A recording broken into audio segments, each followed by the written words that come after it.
શું આપણું બ્રહ્માંડ જ એકમાત્ર બ્રહ્માંડ છે? શું આપણા બ્રહ્માંડની બહાર પણ કોઈ બ્રહ્માંડો હોઈ શકે? આધુનિક વિજ્ઞાન જેને મલ્ટીવર્સ કહે છે, તેના વિશે હજારો વર્ષ પહેલા ભારતીય પુરાણોમાં કોઈ સંકેત આપવામાં આવ્યો હતો? પુરાણોમાં બ્રહ્માંડને માત્ર એક જ જગત તરીકે નહીં, પરંતુ 14 લોકોથી બનેલી વિશાળ વ્યવસ્થા તરીકે ઓળખવામાં આવે છે. આજે આપણે સમજવાનો પ્રયાસ કરીશું કે મલ્ટીવર્સ થિયરી શું છે અને પુરાણોના 14 લોક તેની સાથે કેવી રીતે જોડાઈ શકે છે. પરંતુ શરૂઆતમાં એક મહત્વની વાત, આ બંને વિચારો એક સરખા નથી. આધુનિક વિજ્ઞાન પરિકલ્પના છે, જ્યારે બીજું ધાર્મિક અને આધ્યાત્મિક બ્રહ્માંડ છે. મલ્ટીવર્સ થિયરી શું છે? મલ્ટીવર્સનો અર્થ છે કે અનેક બ્રહ્માંડોનું અસ્તિત્વ. આપણે જે બ્રહ્માંડમાં રહીએ છીએ તેમાં અજબો ગેલેક્સીઓ આવેલી છે અને દરેક ગેલેક્સીમાં અજબો તારાઓ આવેલા છે અને ઘણા તારાઓની આસપાસ કેટલાક ગ્રહો પરિભ્રમણ કરે છે. પરંતુ વૈજ્ઞાનિકોનો એક વર્ગ માને છે કે કદાચ આ આખું બ્રહ્માંડ પણ એક વિશાળ વ્યવસ્થાનો માત્ર એક નાનો ભાગ છે. આ વિચાર અનુસાર આપણા બ્રહ્માંડ જેવી અલગ અલગ બ્રહ્માંડ વ્યવસ્થાઓ પણ હોઈ શકે છે. કેટલાક બ્રહ્માંડો આપણા બ્રહ્માંડ જેવા પણ હોઈ શકે છે, જ્યારે કેટલાકમાં ભૌતિક નિયમો, સમય અને પદાર્થનું સ્વરૂપ સંપૂર્ણપણે અલગ હોઈ શકે છે. મલ્ટીવર્સના મુખ્ય પ્રકાર. વિજ્ઞાનમાં મલ્ટીવર્સને સમજવા માટે અલગ અલગ મોડેલો રજૂ કરવામાં આવ્યા છે. પહેલું, બબલ યુનિવર્સ. આ વિચાર પ્રમાણે બ્રહ્માંડ અનેક બબલ્સની જેમ અસ્તિત્વમાં હોઈ શકે છે. આપણે એક બબલ યુનિવર્સમાં રહીએ છીએ અને બીજા બ્રહ્માંડો આપણાથી અત્યંત દૂર હોઈ શકે છે. બીજું, પેરેલલ યુનિવર્સ. આ વિચાર મુજબ કે આપણા બ્રહ્માંડ જેવી સમાંતર દુનિયાઓ હોઈ શકે. કદાચ કોઈ બીજી દુનિયામાં આપણા જેવી જ વ્યક્તિ પણ હોઈ શકે, પરંતુ તેના નિર્ણયો અને જીવનની ઘટનાઓ જુદી હોઈ શકે છે.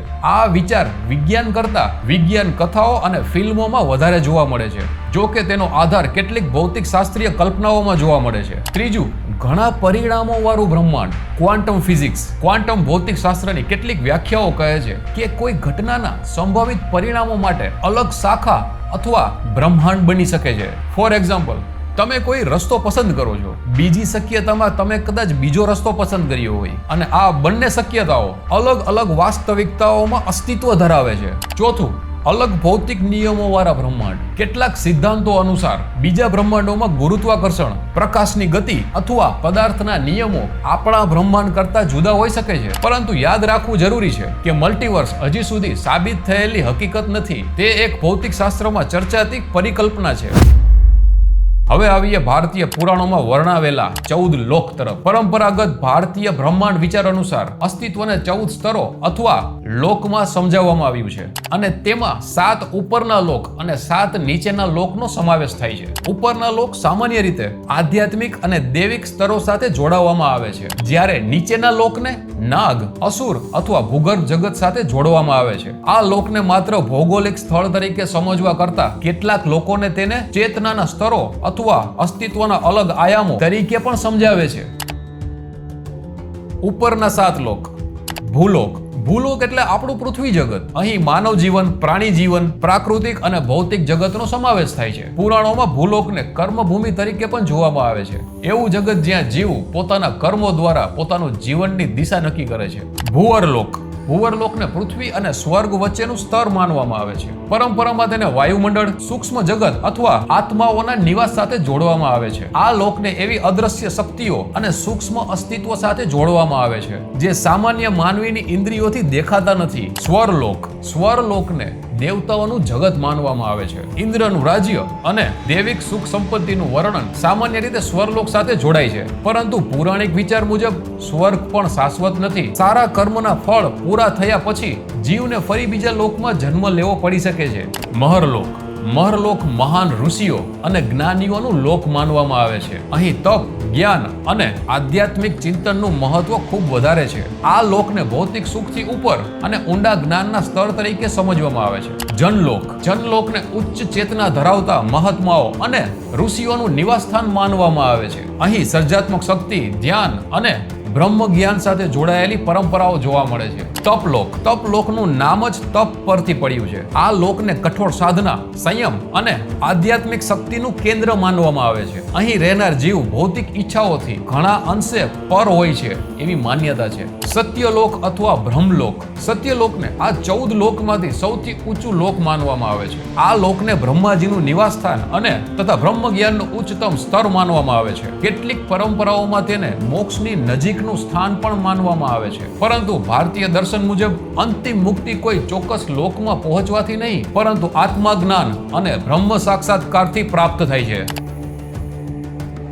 હવે વાત કરીએ 7 નીચેના લોકની. આ લોકને ઘણી વખત પાતાળ લોક સાથે જોડવામાં આવે છે, પરંતુ એક રસપ્રદ વાત તો એ છે કે પુરાણોમાં પાતાળને હંમેશા નરક તરીકે દર્શાવવામાં આવ્યું નથી. કેટલાક વર્ણનોમાં આ લોક વૈભવશાળી, રહસ્યમય અને નાગો તથા અસુરોનું નિવાસસ્થાન હોવાનું કહેવામાં આવે છે. અતલ લોકને રહસ્યમય શક્તિઓ અને ભૌતિક આનંદ સાથે જોડવામાં આવે છે. કેટલીક કથાઓમાં અહીં માયા અને મોહનો પ્રભાવ વધારે હોવાનું વર્ણન મળે છે. વિતલ લોકમાં અસામાન્ય શક્તિઓ અને ભૂગર્ભ રહસ્યોનો ઉલ્લેખ જોવા મળે છે. કેટલાક ગ્રંથોમાં આ લોકને શિવ સાથે જોડાયેલી ઉર્જા અને રહસ્યમય શક્તિનું સ્થાન કહેવામાં આવ્યું છે. સુતલ લોકનું નામ રાજા બલિ સાથે ખાસ જોડાય છે. વામન અવતારની કથામાં ભગવાન વિષ્ણુ રાજા બલિને સુતલ લોકનું રાજ્ય આપે છે. માન્યતા અનુસાર રાજા બલિ અહીં ધર્મ અને શક્તિ સાથે રાજ્ય કરે છે અને ભગવાન વિષ્ણુ તેની રક્ષા કરે છે. તલાતલને મહાન માયાવી અને સ્થાપત્ય શાસ્ત્રના નિષ્ણાંત મય દાનવ સાથે જોડવામાં આવે છે. આ લોકને જાદુઈ વિજ્ઞાન, બ્રહ્મ અને અદ્રશ્ય શક્તિઓનું કેન્દ્ર માનવામાં આવે છે. મહાતલ નાગો અને સર્પ સ્વરૂપ શક્તિઓનું નિવાસસ્થાન માનવામાં આવે છે. અહીં અનેક શક્તિશાળી નાગોના વર્ણન જોવા મળે છે. રસાતલના અસુરો, દૈત્યો અને દાનવો સાથે જોડવામાં આવે છે. આ લોકની કથાઓમાં શક્તિ, સંઘર્ષ અને ભૌતિક પ્રભુત્વ જેવા વિષયો જોવા મળે છે. પાતાળ સૌથી નીચેનું લોક માનવામાં આવે છે, પરંતુ લોકપ્રિય માન્યતા કરતા અલગ રીતે કેટલાક પૌરાણિક વર્ણનોમાં અત્યંત વૈભવશાળી અને પ્રકાશમય જગત તરીકે દર્શાવવામાં આવ્યું છે. નાગરાજ, વસુકી અને શેષનાગ જેવા પાત્રોનો સંબંધો પણ આ પાતાળ લોક સાથે જોડાય છે. મલ્ટીવર્સ અને 14 લોક વચ્ચેની સમાનતા. શું પુરાણોના 14 લોકને મલ્ટીવર્સ કહી શકાય? આનો સીધો જવાબ છે ચોક્કસ રીતે નહીં, કારણ કે મલ્ટીવર્સ થિયરી છે તે ભૌતિક શાસ્ત્રના પ્રશ્નો સાથે જોડાયેલી છે. તે અલગ બ્રહ્માંડો, તેમના નિયમો અને રચનાની શક્યતાઓ વિશે વિચારે છે, અને 14 લોકની કલ્પના ધાર્મિક, આધ્યાત્મિક અને પૌરાણિક બ્રહ્માંડ દર્શનનો એક ભાગ છે. છતાં બંનેમાં કેટલી રસપ્રદ સમાનતાઓ છે. બંને એક કરતા વધારે અસ્તિત્વના સ્થળોની વાત કરે છે. બંને સામાન્ય માનવીની અનુભૂતિથી પર જગતની કલ્પના કરે છે. બંનેમાં આપણું જગત સમગ્ર વાસ્તવિકતાનો માત્ર એક ભાગ હોઈ શકે છે. બંને માનવજાતને બ્રહ્માંડ વિશે વધુ ઊંડું વિચારવા પ્રેરિત કરે છે. આ સમાનતાઓને વૈજ્ઞાનિક પુરાવો માનવો યોગ્ય નથી, પરંતુ તે માનવ વિચાર શક્તિની એક રસપ્રદ સમાનતા જરૂર દર્શાવે છે. લોક એટલે સ્થાન કે ચેતનાનું સ્તર? ચાલો સમજીએ. કેટલાક આધુનિક વિચારો 14 લોકને ભૌતિક ગ્રહો તરીકે નહીં, પરંતુ ચેતનાના અલગ અલગ સ્તરો તરીકે સમજે છે. ફોર એક્ઝામ્પલ, ભૂલોકને ભૌતિક જીવનનું સ્તર, સ્વલોકને આનંદ અને સુખનું સ્તર, મહરલોકને જ્ઞાન અને ધ્યાનનું સ્તર, તપલોકને ધ્યાન અને આત્મા સંયમનું સ્તર, સર્વલોકને સર્વોચ્ચ આધ્યાત્મિક સત્યનું સ્તર. એ જ રીતે નીચેના લોકને અંધકાર, આસક્તિ, અહંકાર અથવા ઇન્દ્રિય પ્રધાન જીવનના પ્રતીક તરીકે પણ સમજી શકાય છે. પરંતુ આ આધુનિક અર્થઘટન છે. દરેક પુરાણ અથવા સંપ્રદાયમાં આ લોકનું વર્ણન એક સરખું નથી.